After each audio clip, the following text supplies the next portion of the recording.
നീ എന്താ ഇവിടെ വന്ന് തനിച്ചിരിക്കുന്നേ? തനിയെ ഞാൻ വെറുതെ ഇരുന്നതാ അച്ഛാ. പിള്ളേരൊക്കെ ഇപ്പൊ പോയതല്ലേ ഉള്ളൂ. ഇപ്പൊ പോയിട്ടുള്ളൂന്നോ? അവര് വീട്ടിലെത്തിയിട്ട് 4 മണിക്കൂർ കഴിഞ്ഞു കാണും. ഞങ്ങൾ കരുതിയത് നീ ഇവിടെ ചെടിക്കൊക്കെ നനക്കുകയാണെന്നാ. അയ്യോ, അത്രയും നേരമായോ? ഞാനിങ്ങനെ പിള്ളേരുടെ ഓരോരോ കാര്യങ്ങളും ആലോചിച്ചിരുന്നു പോയി.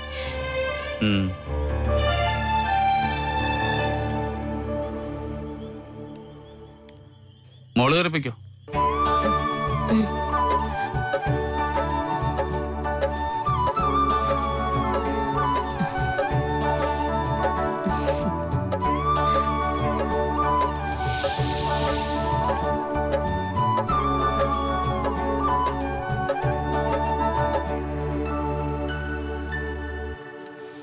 ചിരിയും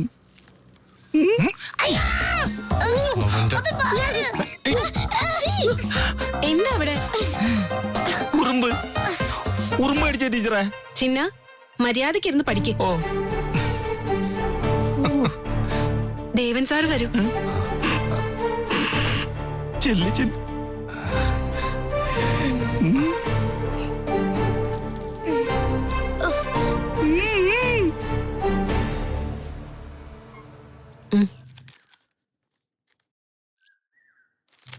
വേറൊരു പേജിൽ തന്നെത്താൻ എഴുതണമെന്ന് പറഞ്ഞിരുന്നില്ലേ? എഴുതിയോ? അയ്യോ, എന്താ അത് ഞാൻ എഴുതിയില്ല ടീച്ചറെ. എന്താ സാർ ഇങ്ങനെ? ഈ ഒരു ഹോംവർക്ക് പോലും ചെയ്യാൻ മടിയാണെങ്കിൽ സാർ എങ്ങനെ മുന്നോട്ട് പഠിക്കും? ശരി ശരി, അവിടെ പോയിരുന്ന് അടുത്ത പേജിൽ എഴുതിയിട്ട് വാ. ഇന്നലെ ഞാൻ പറഞ്ഞത് ഓർമ്മയുണ്ടല്ലോ?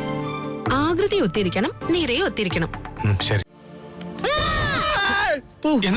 അത് നിങ്ങൾ പേടിക്കോ നോക്കിയതാ. അതെ, നിന്റെ കൂടെ പഠിക്കുന്ന കരുതിയേ നീയൊന്നും നമ്മുടെ തലയെ കയറണ്ട. നീയൊക്കെ ഇപ്പോഴും പയ്യന്മാരാ. പക്ഷേ പഠിപ്പില്ല ഞങ്ങളാ മുന്നില് സീനിയേഴ്സ്. ഇംഗ്ലീഷ് ഇത്തിരി പറഞ്ഞാണോ? സീനിയേഴ്സ് എന്ന് വെച്ചാ മുതിർന്നവര്. ഞങ്ങളൊന്ന് റാഗ് ചെയ്തതാ. ഓ, നിന്നെയൊന്നും ഞങ്ങൾക്ക് അത്ര വിശ്വാസമില്ല. നീയൊക്കെ പണ്ട് ലീവ് ലെറ്റർ എഴുതി ഞങ്ങളെ പറ്റിച്ചല്ലേ. പക്ഷേ ഞങ്ങള് സീനിയേഴ്സിന്റെ സഹായം ഇല്ലാതെ നിങ്ങൾ പഠിക്കുന്നൊന്ന് കാണണം. അധികം വിളച്ചിലെടുത്താലേ ചുരുട്ടിക്കൂട്ടി ആ കായലെറിഞ്ഞളെ. അതെ, ഞങ്ങൾക്ക് പഠിക്കാനേ നിന്റെ സഹായം വേണ്ട. എന്നാ നമുക്ക് കാണാം. ആ, കാണാം. ഇതെന്ത് പിള്ളേരിത്? വയസ്സാം കാലത്ത് പഠിക്കാന്ന് വിചാരിച്ചാലും സമ്മതിക്കും.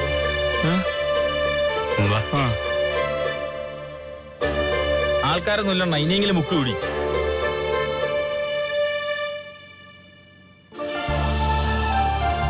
കാത്തു നിൽക്കൊണ്ടെണ്ണ.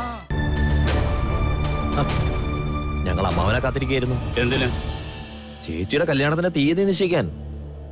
കുടുംബനാഥം വേണ്ടേ അതൊക്കെ തീരുമാനിക്കാൻ? അതൊക്കെ ഉചിതമായ സമയത്ത് ഞാൻ തീരുമാനിച്ചോളാം. അതിനുവേണ്ടി ആരും ഈ പടി കയറി ഇറങ്ങണമെന്നില്ല. കല്യാണം കഴിക്കേണ്ട ആണെന്ന നിലയ്ക്കേ അതൊക്കെ ഞാനും കൂടെ ഒന്ന് അറിയണ്ടേ അമ്മാവ? എന്റെ മകളെ നിങ്ങൾക്ക് വിവാഹം കഴിച്ചു തരാൻ എനിക്ക് ഉദ്ദേശമില്ലെന്ന് പലതവണ ഞാൻ പറഞ്ഞു കഴിഞ്ഞതല്ലേ. എല്ലാം തീരുമാനിച്ചുറപ്പിച്ചിട്ട് പെട്ടെന്നൊരു ദിവസം നിങ്ങൾ പറ്റില്ല എന്ന് പറഞ്ഞ എങ്ങനെയാ? നിങ്ങളുമായി കല്യാണം ആലോചിച്ചെന്നല്ലേ ഉള്ളൂ. എൻഗേജ്മെന്റ് പോലും നടന്നില്ലല്ലോ. പിന്നെ എന്ത് അവകാശമാണെന്നാണ് നിങ്ങൾ പറഞ്ഞു വരുന്നത്? ഒരു കാര്യം പറഞ്ഞേക്കാം, വീണ്ടും ഈ ആവശ്യം പറഞ്ഞ് ഞങ്ങളെ ശല്യപ്പെടുത്തിയാൽ ഞങ്ങൾക്ക് പോലീസിൽ പരാതി കൊടുക്കേണ്ടി വരും. പോലീസിനെ വിളിക്കണമെങ്കിൽ വിളിച്ചോളൂ. അവര് വരുമ്പോ ഞങ്ങൾക്കും ചിലതൊക്കെ പറയാനുണ്ടാവും. എൻഗേജ്മെന്റ് കഴിഞ്ഞിട്ടില്ല എന്ന് നിങ്ങൾ പറയുന്നു. പക്ഷെ എൻഗേജ്മെന്റ് കഴിഞ്ഞതിന്റെ ഫോട്ടോ വരെ ഞങ്ങളുടെ ഉണ്ടെങ്കിലോ ഞങ്ങളത് അവരെ കാണിച്ചോളാം. എൻഗേജ്മെന്റിന്റെ ഫോട്ടോഗ്രാഫ്സ്, നടക്കാത്ത എൻഗേജ്മെന്റിന്റെ ഫോട്ടോസ് തനിക്ക് എവിടെ നിന്ന് കിട്ടാനാ?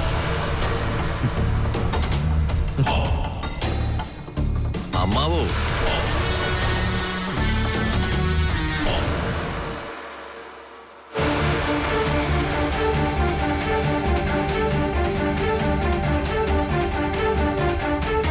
ചേച്ചിക്ക് കാണണ്ടേ? ഇതാ കണ്ടോ.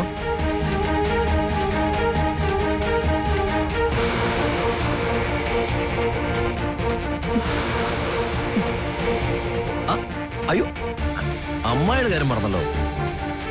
നോക്കിക്കേ അമ്മായി, ഇതെങ്ങനെയുണ്ടെന്ന്.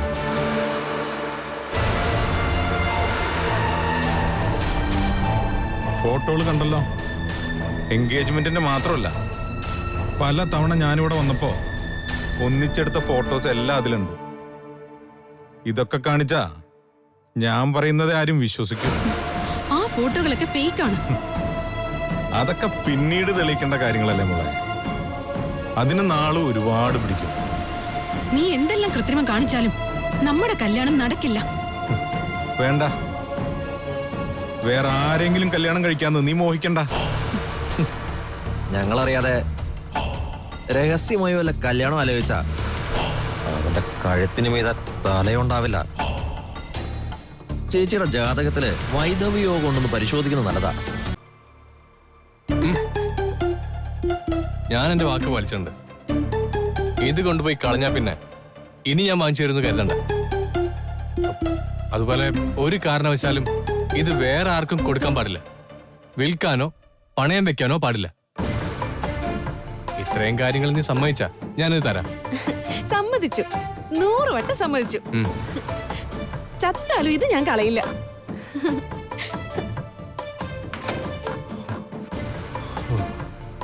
ഇനി മരണത്തെ പേടിക്കാതെ ഈ മുറിക്കാതിരിക്കാലോ.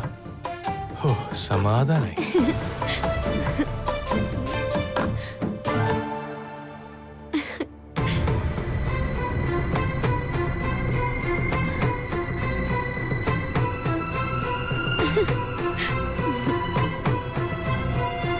ആ കൊച്ച് ദേവന്റെ മുറിയിൽ നിന്നാണല്ലോ വന്നത്.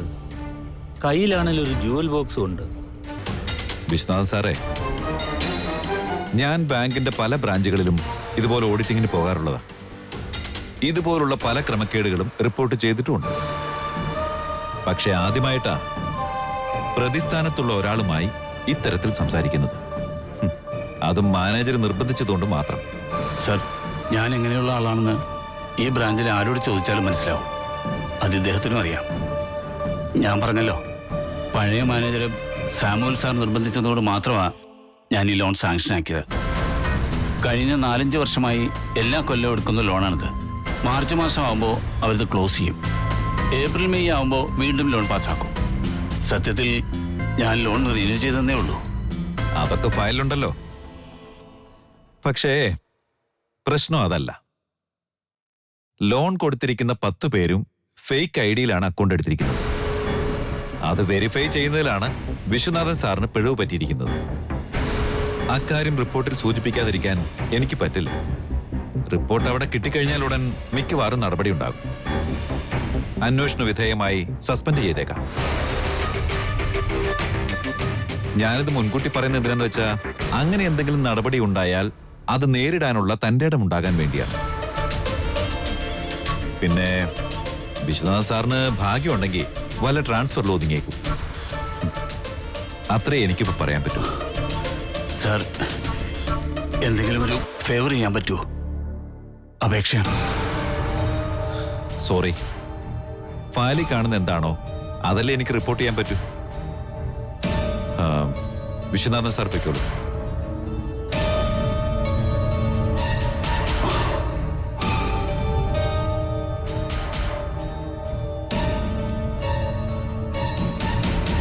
എന്ത് ചെയ്യാനാ, ബാഡ് ലക്ക്. നല്ല മനുഷ്യർക്കും ഇങ്ങനെയൊക്കെ സംഭവിക്കാം. ബാങ്കിന് അതിൻ്റെതായ നിയമങ്ങളില്ലേ വെങ്കട്ടരാമൻ സാറേ? അതനുസരിച്ച് എന്ത് കാര്യങ്ങളും ഉദ്യോഗസ്ഥർ ചെയ്യാവൂ. അങ്ങനെ ചെയ്താ ഇത്തരം സിറ്റുവേഷൻസ് ഒഴിവാക്കാം. പിരിഞ്ഞു പോകാൻ തയ്യാറായി നിൽക്കുന്ന സാമുവൽ സാറിന്റെ വാക്ക് കേട്ടതാണ് ഇദ്ദേഹത്തിന്റെ തെറ്റ്.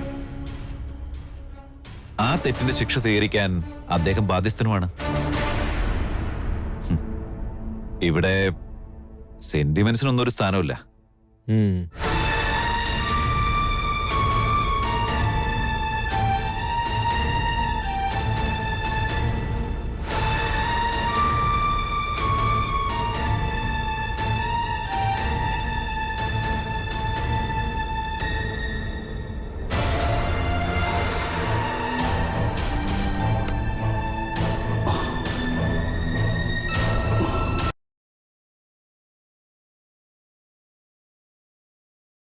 Dum dum